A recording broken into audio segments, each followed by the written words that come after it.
Salutations, fellow miscreants. I'm 3 Dots. And with all the buzz around the dark and gritty universe of Trench Crusade, I thought it was a perfect time to dive in and make a video about it. My goal today is to give you a taste of the lore and the gameplay of this intensely bleak setting. Now, fair warning, Trench Crusade isn't for the faint of heart. It's an extraordinarily dark world, often described as grimdark.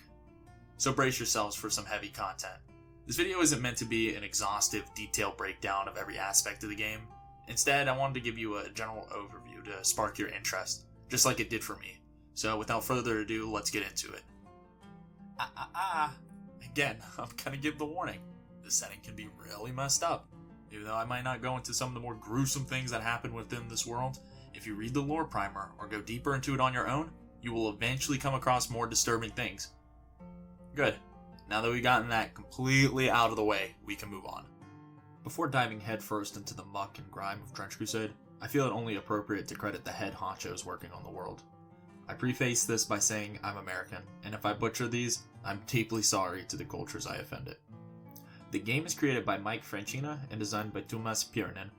Mr. Francina is an illustrator and senior concept artist. He's worked in the past for large game companies such as Blizzard, Runic Games, and EA. Throughout this video, you'll see his artwork. Sadly, I can't show his more sinister pieces due to YouTube, but I'll have a link to more in the description. Mr. Pirinen is the creator of beloved games such as Warhammer Fantasy Battles 6th Edition and Mordheim. Mordheim, as of which, still has a loyal and dedicated fan base that still plays to this day. Both seasoned veterans in their respective craft, they've created something I believe to be truly special. So imagine this. Everything in our world's history is pretty much the same until 1099 AD. The First Crusade captures Jerusalem, but then the Knights Templar find a demonic artifact hidden in the vaults beneath the Holy City. And you know what happens when you find a cursed artifact, right? Destroy it? Nah. Leave it alone and don't fuck with it anymore? As if. The logical thing to do is to start communing with demons and commit the ultimate heresy. Boom. Jerusalem becomes this horrific place where hell and earth merge together. For the next 800 years, humanity is locked in an eternal struggle against the forces of the heretics. Fast forward to 1914, and the world is pretty much a giant battlefield. Okay, so now picture World War I, but instead of just soldiers, you got demons, heretics, and holy warriors duking it out in miles upon miles of trenches. The environment and battles are brutal and bleak as hell. Literally. So there you have it, folks. Trench Crusade is an alternate history where the First Crusade went horribly wrong and now the world is stuck in a perpetual war against demonic forces. It's dark, it's gritty, and it's awesome. I mean, for us at least. Not for the people actually living it, of course. So, in terms of factions, we have 5 to play from, with a rumored 6th to be released any day now. I'll give a brief rundown of each one lore-wise. So first up, we got the Trench Pilgrims. These men and women form ragtag groups, following a prophet or prophetess into battle against the heretics. Most of them have 0 military training or experience, and they're not officially sanctioned by the church. But guess what? The church still blesses their crusade and lets them fight. Now, even though they're common folk, those who show extreme devotion get resurrected as martyr penitents. These guys can fight without feeling pain. Pure zeal right there. And then we have anchorite shrines. Imagine, giant, nearly invulnerable war machines, piloted by monks who are in constant torment to show their devotion to God. Yeah, it's as hardcore as it sounds. Now each procession has its own unique flavor. Take the path of pious revenge. These guys love their incendiary weapons, all in the name of Saint Olga. And then there's the Iron Path, dedicated to Saint Rita, where blunt weapons and nails are the tools of choice. But here's the kicker. You can come up with your own lore for your procession. That's one of the main appeals of this game. Up next, we have those dirty, dirty heretics. Devotees to hell itself, these warbands are made up of the blackest souls humanity has to offer. Seriously, about a third of the world's population has thrown in with hell. Yeah, let that sink in. These followers of demons have gone through some brutal trials to join the Legion. The more elite they are, the more sadistic and hardcore the trials were. And the unit names? They're metal as hell. Warwolf Assault Beast and Artillery Witches? Come on, Artillery Witch? Sounds like a death metal band. Most legions are dedicated to a specific devil, like Mammon or Leviathan. but don't let that limit you. Just like with the Trench Pilgrims, feel free to come up with your own Devil Lord to worship. These guys are not just evil, they're organized, brutal, and absolutely relentless. They're the antithesis of the faithful, bringing darkness and destruction wherever they go. The Principality of New Antioch. For 300 bloody years, New Antioch has been the ultimate stronghold of the church, sitting right at the edge of Hell's territory. This place is absolutely critical for humanity's defense. Now, New Antioch doesn't run on prayers and good vibes. Faithful countries send tithes, but it's not the kind of tithes you're thinking of. No coin here, folks. They're getting food, weapons, supplies, engineers, and skilled laborers to keep this war machine running. It's all about the logistics game, baby.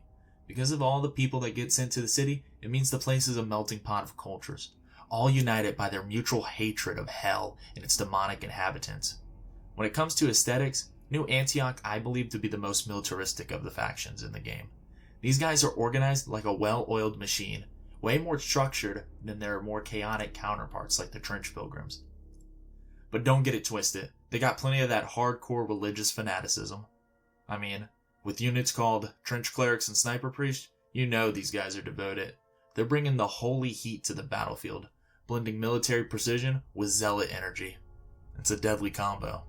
The Principality of New Antioch is a disciplined, fanatical powerhouse in the world.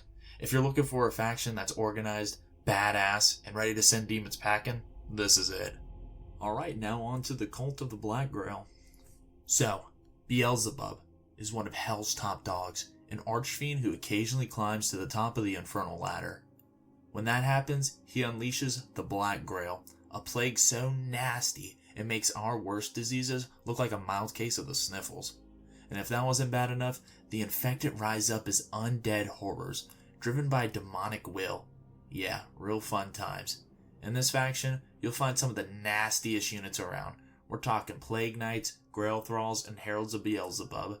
These guys are all about spreading the corruption and bringing the pain. This is actually the warband I'm building and painting right now. If you guys are interested, I might just drop a video showing off my progress and give you some tips on how to paint these grimy bastards.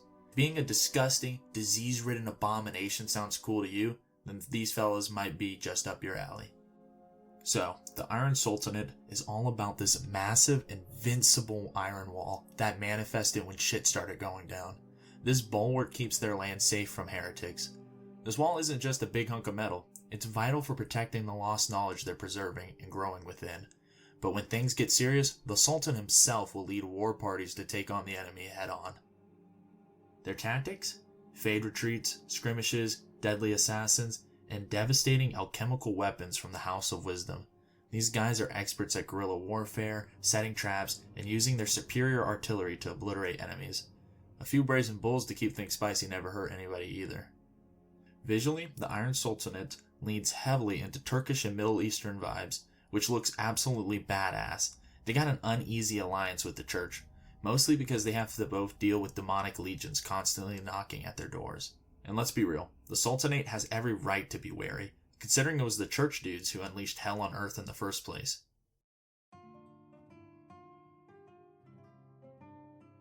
As stated before, a sixth faction is rumored and could be released any day.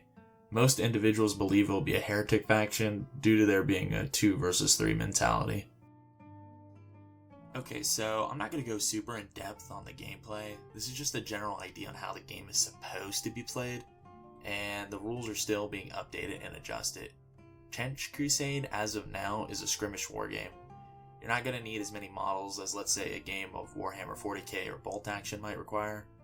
Most war bands tend to be around 10 to 30 models depending on how far along the campaign you are in. The expectation is that you start with 700 ducats. And I'm going to break tempo for a moment to say I was pronouncing this ducats earlier. So, yeah. But yeah, 700 ducats, or gold.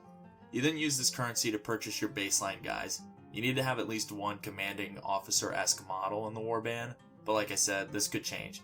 You could then equip your guys with armor and weapons, but remember, this costs ducats, not ducats, ducats as well. You then litter your table with all sorts of terrain. The more terrain, the better, some might say. You then alternate in a you go, I go sort of style. activating one individual model to do his thing, and then allowing your opponent to activate his guy, and so on until all the models have been activated. Once this is achieved, a turn has been concluded, and now you can go on to the next turn. The main appeal for me with this game system is the legacy aspect of it, being able to sustain injuries and further advance your guys with new equipment as soon as you gain more coin. Now, how does one interact with the community, you may ask? Great question. Well, if you haven't had your head under a rock as of lately, then you may have heard of some, let's say, unsavory drama happening. Well, I'm not here to talk about that, so I'm not going to. However, I can encourage you to join the Trench Crusade subreddit, Trench Crusade Facebook group, or, and please hear me out before you click off, Trench Crusade Discord group. I've been in this Discord for about a week now, and I really have not interacted with any individuals trying to start nonsense. I believe this group might actually be completely separate from the original one, but I'm not sure. This is purely anecdotal though, and I cannot guarantee anything. However, hobbying is more fun with others, and I actively encourage others to participate. Don't be a hermit. Life is better with friends. Don't let a few bad apples ruin something that you may love. Now, I'm not an expert, but I truly believe Trench Crusade has put itself in a position to be an excellent skirmish wargame. The world is dripping with style and intriguing lore.